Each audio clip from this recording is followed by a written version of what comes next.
Some mountains are beautiful, others dangerous. But these mountains, they are cursed.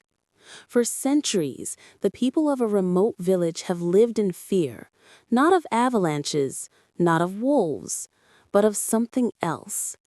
Something that moves in the dark, hunts in silence, and leaves behind only broken bones and missing names. This is the tale of the mountain beast.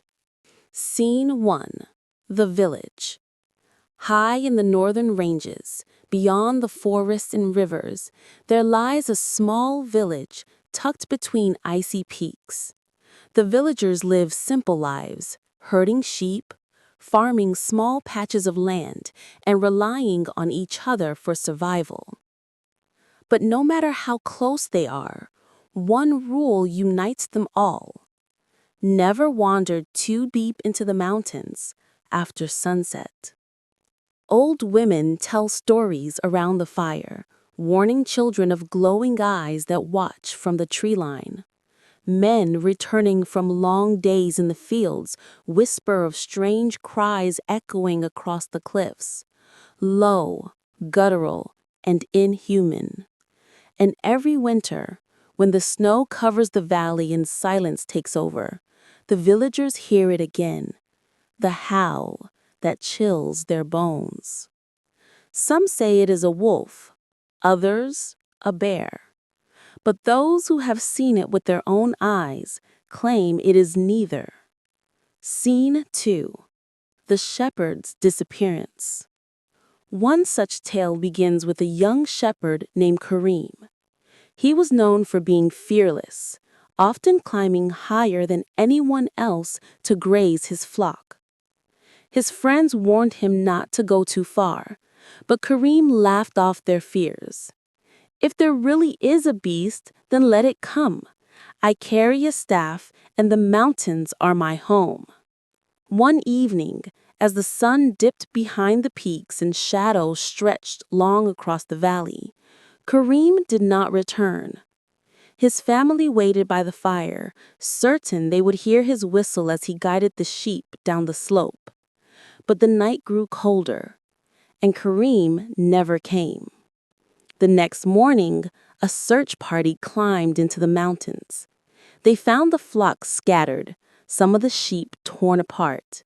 Kareem's staff lay broken in two, half buried in the snow. And around it, the snow was stained with blood. But what shocked the villagers most were the footprints. They were massive, far too large for a man, far too wide for a wolf. The tracks led deeper into the forest, and then disappeared, as if the creature had taken flight. Kareem's body was never found. From that day on, the whispers grew louder.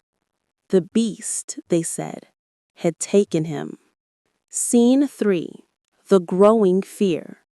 Fear spread through the village like wildfire. Shepherds no longer climbed the higher slopes. Hunters refused to enter the forest alone. Every night, doors were locked earlier, and children were kept close. But fear did not silence the mountain. For weeks after Kareem's disappearance, the villagers reported strange signs. Claw marks on the trunks of pine trees, deep and fresh. The sound of heavy breathing heard just beyond the circle of torchlight. Sheep missing from their pens, vanishing without a single drop of blood left behind. One family swore they saw eyes glowing outside their window in the dead of night.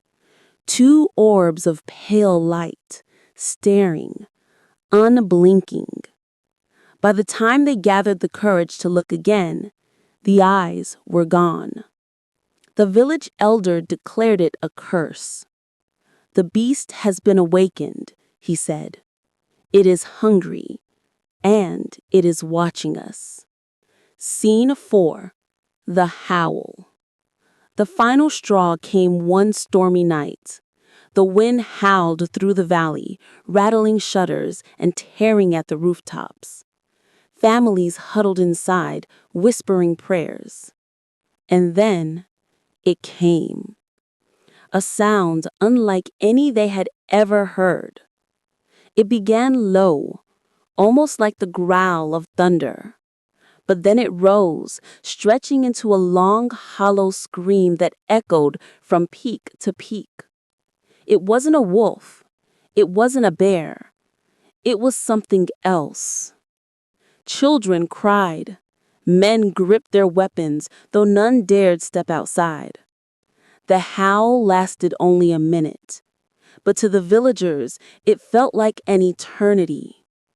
When it finally faded, silence fell heavier than ever before. From that night onward, no one doubted the beast's existence. It was no longer a legend. It was real. And it was close.